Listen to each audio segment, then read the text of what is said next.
नमस्कार दोस्तों।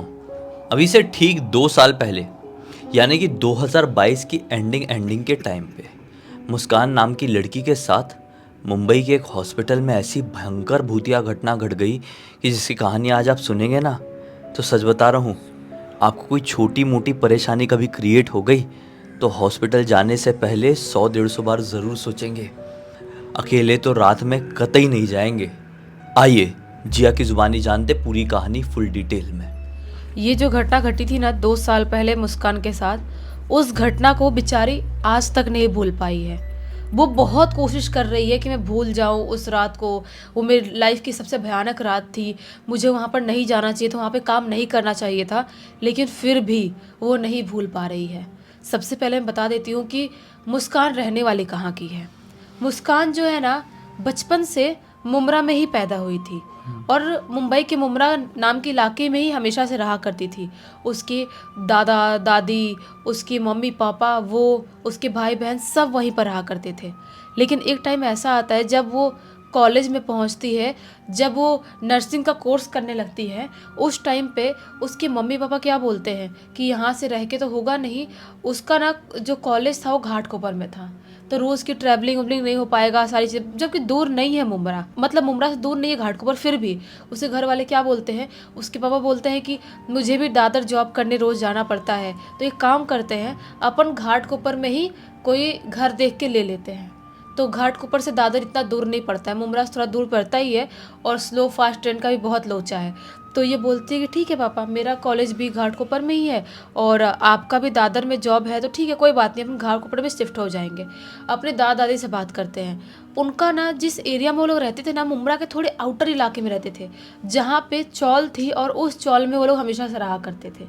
लेकिन इसके दादा दादी टोटली मना कर देते हैं, बोलते हैं कि नहीं, हम नहीं जा पाएंगे। हम शुरू से यहीं पर रहे हैं, यहीं चौल में रहे हैं, यहीं आसपास के लोगों से हमारी पहचान है, दोस्ती है, रिश्ता है। हम सब कुछ छोड़ के इतनी छोटी सी चीज़ के लिए हम इतना नज़दीक है, जबकि मुमरा से घाटकोपर दूर भी नहीं ज़्यादा, तो हम क्यों जाएं छोड़ के सब कुछ। ये लोग समझाने की कोशिश करते हैं कि उसका कॉलेज वहीं पर है, थोड़ी ट्रैवलिंग बच जाएगी तो पढ़ाई अच्छे से कर पाएगी, और घाटकोपर से दादर भी ज़्यादा दूर नहीं है, तो मेरा भी जॉब सही रहेगा। इसके पापा समझाते हैं मुस्कान के अपने माता पिता को, लेकिन वो लोग नहीं समझते हैं। वो लोग टोटली मना कर देते हैं, बोलते हैं कि हमारे पहचान के बहुत लोग हैं जो हमको देख सकते हैं, हमको कभी ज़रूरत पड़ेगी तो एक काम करो, तुम लोग जाओ। तो ये लोग अपना घाटकोपर आकर शिफ्ट हो जाते हैं। इसकी पढ़ाई लिखाई भी वहीं पर चालू हो जाती है, जो नर्सिंग कोर्स था वो भी वहाँ पर चालू हो जाता है। आराम से अपनी ज़िंदगी ये लोग घाटकोपर बिताने लगते हैं और इसके दादा दादी अपनी ज़िंदगी मुमरा में बिताने लगते हैं।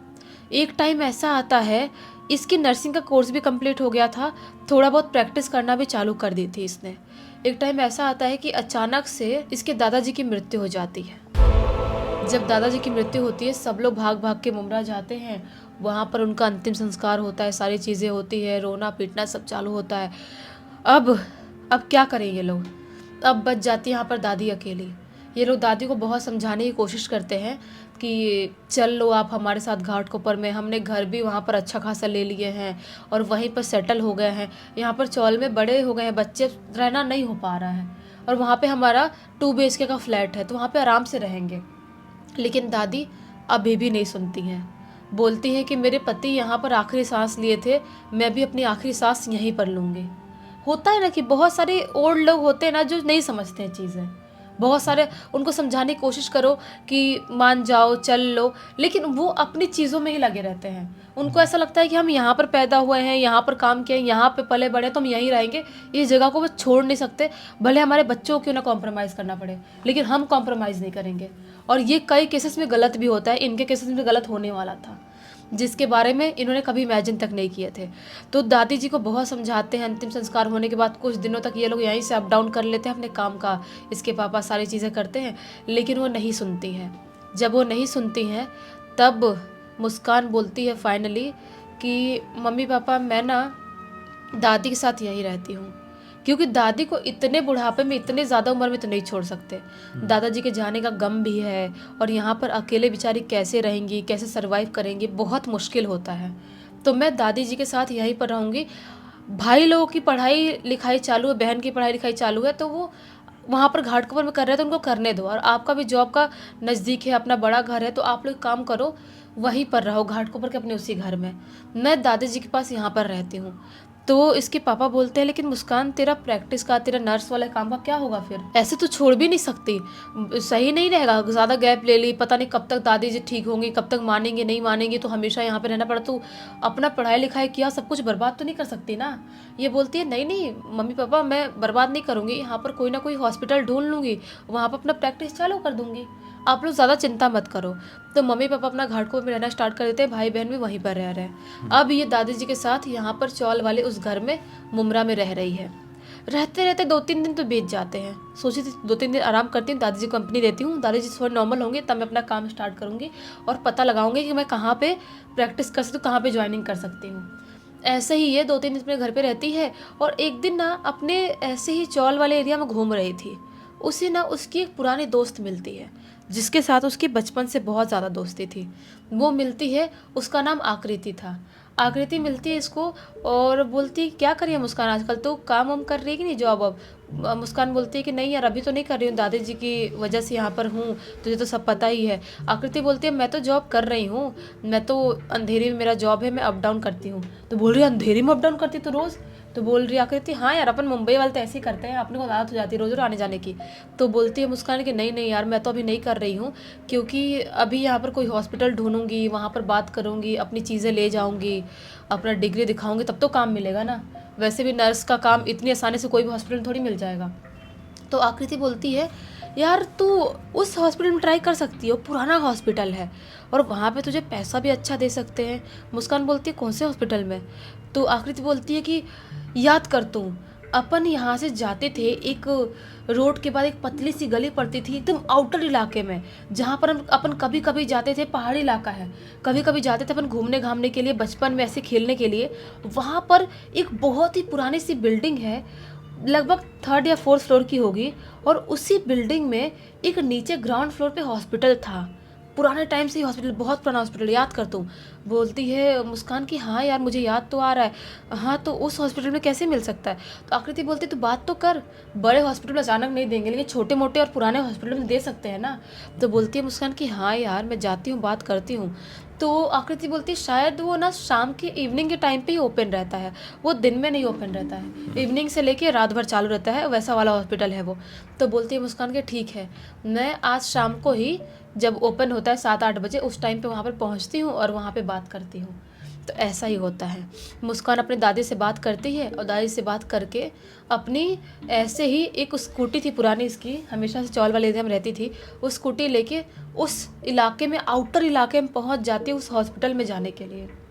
वहाँ पहुँचती है बिल्डिंग के पास, और देख के वो एड्रेस जैसा आकृति ने बताई थी, वहाँ पर पहुँचती है, और उसको वो याद भी आता है कि हाँ ये हॉस्पिटल हमने बचपन में देखे थे, खेलते कूदते आते थे यहाँ पर। तो वो वहाँ पर जाती है, ग्राउंड फ्लोर पे वो हॉस्पिटल था, वहाँ पर अंदर जाके जो भी रिसेप्शनिस्ट थी, जो लोग थे, उनसे बात करती है, और अपना जो भी डिग्री से सारी चीज़ दिखाना होता है वो दिखाती है।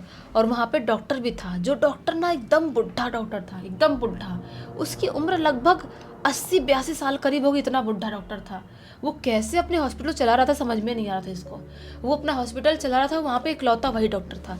उस डॉक्टर से इसकी बात होती है, बताती है कि मैंने डिग्री करी हूँ, ऐसा ऐसा कोर्स करी हूँ अपना। तो डॉक्टर बोलता है कि हाँ हाँ ठीक है ना, आ जाओ कल से। ये बोलती है कि आ जाऊँ कल से, मतलब सैलरी क्या क्या कितनी रहेगी? तो एक पर्टिकुलर अमाउंट बताता है वो डॉक्टर, तो उसमें ये मुस्कान रेडी हो जाती है, क्योंकि उसके लिए वो बहुत इनफ था उस एरिया में। वहाँ पर वो चुपचाप जो बैठी हुई थी, उसका जो क्या बोलते हैं, प्रैक्टिस करने के लिए वो इनफ सैलरी थी। तो वो अपना बोलती है, खुश होती है, और वहाँ से निकल जाती है, सोचती है दूसरे दिन से मैं ज्वाइनिंग कर लूँगी। वो हॉस्पिटल ओपन होता था रात के, यानी कि शाम के 8 बजे से पूरी रात ओपन रहता था। ये दूसरे दिन इंतज़ार करती है, जब दूसरा दिन आता है अपनी दादी को बताती है कि मेरे को नौकरी मिल गई है, मैं अपना जा रही हूँ वहाँ पर। दादी जी बोलती है ठीक है, तो रात भर वहीं रहेगी कि आएगी? तो मुस्कान बोलती है शायद रुकना भी पड़ सकता है, क्योंकि वो हॉस्पिटल तो रात भर ओपन रहता है, तो मैं आज जाऊँगी तभी मुझे पता चलेगा। तो दादी जी बोलती हैं कि ठीक है, कोई बात नहीं, जा, खाना वाना अगर आएगी तो रखा रहेगा, खा लेना, तेरे पास चाबी तो है ही। मुस्कान बोलती है ठीक है। ये अपना निकल जाती है स्कूटी लेके, वहाँ पर जाती है हॉस्पिटल में, और जो भी पेशेंट आए हुए थे, 2-3 पेशेंट, ज़्यादा नहीं थे, उनका जो भी चीज़ें हैं देखती वक्ती है, और डॉक्टर साहब भी देखते हैं। आज रात डॉक्टर साहब वहीं पर रुकने वाले थे, तो आराम से आज रात तो उसकी निकल जाती है। रात में उसको कई बार नींद भी आ रही थी, उसे थोड़ा अजीबोगरीब लग रहा था, कभी कभी दम घुट जा रहा था, उसे थोड़ा अजीब सा वहाँ पे ना महसूस हो रहा था। उसे लग रहा था कि यहाँ पर कुछ ना कुछ बहुत नेगेटिविटी है, कुछ तो अलग चीज़ है जो मैं समझ नहीं पा रही हूँ। लेकिन फिर भी उसको लगा कि शायद हो सकता है हॉस्पिटल में आई हूँ और ये पुराना हॉस्पिटल इसलिए ऐसा महसूस हो रहा होगा, कोई बात नहीं। आज का दिन तो निकल गया। पहला दिन बहुत अच्छा था, जिस हिसाब से सोची थी उससे तो काफ़ी अच्छा था। भले ही प्रॉब्लम क्रिएट हुई थी, नेगेटिविटी लगी थी, फिर भी अच्छा था। सुबह सुबह होता है, सुबह के 6 बजे अपने घर निकल जाती है। घर जाती है, थोड़ा बहुत नाश्ता वाश्ता करती है और सो जाती है। वापस से 2-3 बजे करीब उठती है और दादी से बात करती है, दादी जी के खाना बनाती है उनके लिए, और उसके बाद जैसे शाम का टाइम होता है वापस से निकल जाती है, हॉस्पिटल आ जाती है। लेकिन आज का दिन कहीं से भी उसके लिए नॉर्मल नहीं था। आज के दिन हॉस्पिटल तो आती है, 8 बजे वहाँ पर पहुँच गई थी। उसके बाद से 10 बजे तक तो सब कुछ ठीक ठाक चलता है। डॉक्टर साहब थे, जो 2-3 पेशेंट पहले दिन देखी थी, दूसरे दिन देखी थी, वही आज भी दिख रहे थे। एक औरत थी और 2 बूढ़े आदमी थे। वहाँ पर देखती है कि उनको डॉक्टर साहब कुछ इंजेक्शन लगाए हैं, सलाइन लगाए हैं, और उसके बाद 10:30-11 बजे करीब डॉक्टर साहब इसके सामने आते हैं और बोलते हैं कि देखो मुस्कान, मैं ना घर जा रहा हूँ। मुस्कान बोलती है, आप घर जा रहे हो तो मैं भी जाऊँगी ना। डॉक्टर साहब बोलते हैं, नहीं, तुम क्यों जाओगी? जब यहाँ पर कोई नर्स नहीं थी तब मैं रुकता था, अब तो तुम आ गई हो यहाँ पर। तो बोलती है, मतलब मेरे से पहले यहाँ पर कोई नर्स नहीं थी? डॉक्टर साहब बोलते हैं, नहीं, कोई भी नहीं थी। ये शॉक्ड होती है, ऐसा कैसे हो सकता है, ये कोई हॉस्पिटल में कोई नर्स ना हो। तो ये बोलती है कि लेकिन मैं अकेले क्या करूँगी यहाँ पर? डॉक्टर साहब बोलते हैं, सैलरी मिल रही है ना जिस काम के लिए, वही काम करोगी, और क्या करोगी? थोड़ी रूडली बोलते हैं। तो ये बोलती है, लेकिन डॉक्टर साहब मैं रात भर यहाँ पर अकेले कैसे रहूँगी, मुझे अजीब सा लग रहा है यहाँ पर। डॉक्टर साहब बोलते हैं, मुझे कुछ नहीं पता, मैं जा रहा हूँ, और पेशेंट एक बार भी रात में नहीं उठेंगे, वो आराम से सो गए हैं, उनकी चिंता मत करो, तुम बस हॉस्पिटल का ध्यान रखना। ये बोलती है, कैसे पेशेंट नहीं उठेंगे? उनको कोई तकलीफ हुई तो उठेंगे ही ना, मैं आपको फ़ोन करूँगी, आपको आना पड़ेगा कोई तकलीफ हुई तो। डॉक्टर साहब बोलते हैं, मैं बोल रहा हूँ ना, पेशेंट नहीं उठेंगे, तुम जाओ अपना काम करो। ये बोलती है, ठीक है। डॉक्टर साहब वहाँ से निकल जाते हैं। डॉक्टर साहब तो निकल गए, अब ये आराम से वहाँ पर बैठ जाती है, सोचती है पेशेंट उठेंगे, कुछ प्रॉब्लम होगी तो मैं देखूंगी, नहीं उठेंगे तो बैठे बैठे पूरी रात बिता दूंगी। अंदर से ही हॉस्पिटल को लॉक कर लेती है कि सेफ्टी एक रहेगी, और लॉक करके आराम से एक चेयर डाल के रिसेप्शनिस्ट वाला जो चेयर था वहीं पर बैठ जाती है, और आराम से ये सोच रही टाइम पास करते हो मोबाइल में टाइम पास करने लगती है।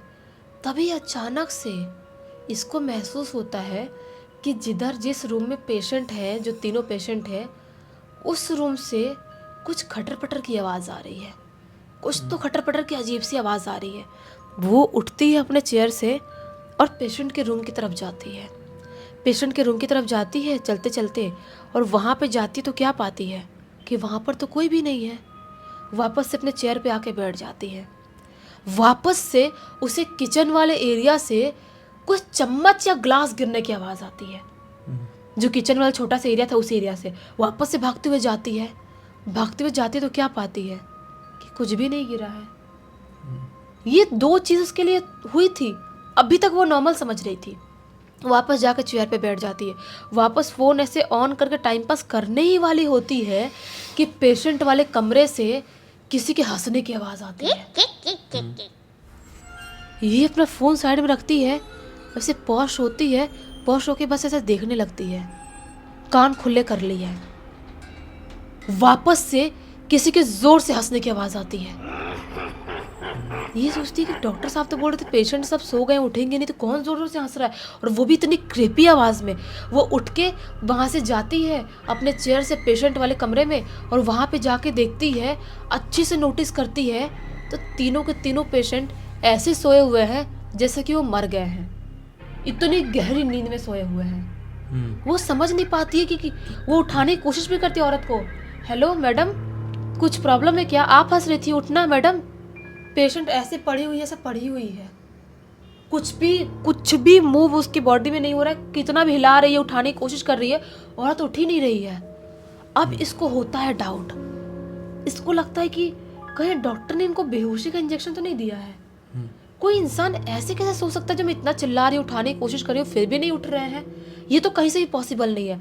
उसको अब अपने डॉक्टर के ऊपर डाउट होने लगता है, ये कुछ गलत तो नहीं है, ये बिल्डिंगें बहुत पुरानी है, सुनसान है, यहाँ पर एक इंसान भी मैं आते जाते नहीं देखती हूँ, और मैंने यहाँ पर काम ले ली हूँ, कुछ गलत तो नहीं है यहाँ पर।